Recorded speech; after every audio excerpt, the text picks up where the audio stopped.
Salut, aujourd'hui je veux te parler des dérivés en physique, une application vraiment concrète des dérivés, à quoi ça sert.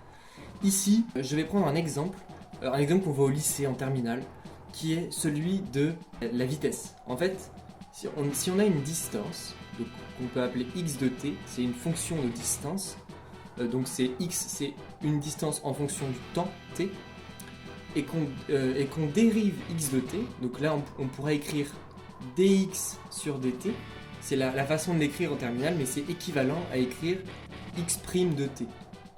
C'est pareil. Donc si on fait dx sur dt, eh bien ça va nous donner, ça va être égal à vx de t.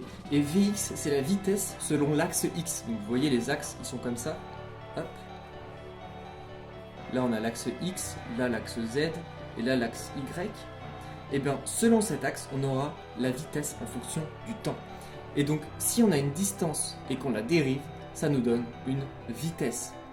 Ensuite, si on dérive la vitesse, donc on fait dvx sur dt, ou alors on a le droit de l'écrire autrement.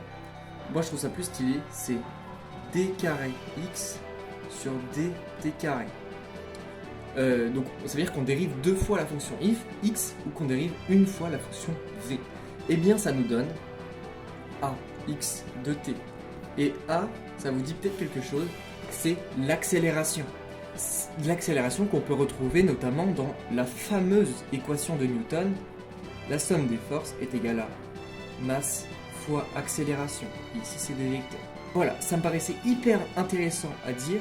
Et surtout, montrer que les dérivés, c'est vraiment utile, pas que en mathématiques, pas que pour des choses abstraites, mais aussi pour des choses concrètes, comme le mouvement d'un objet.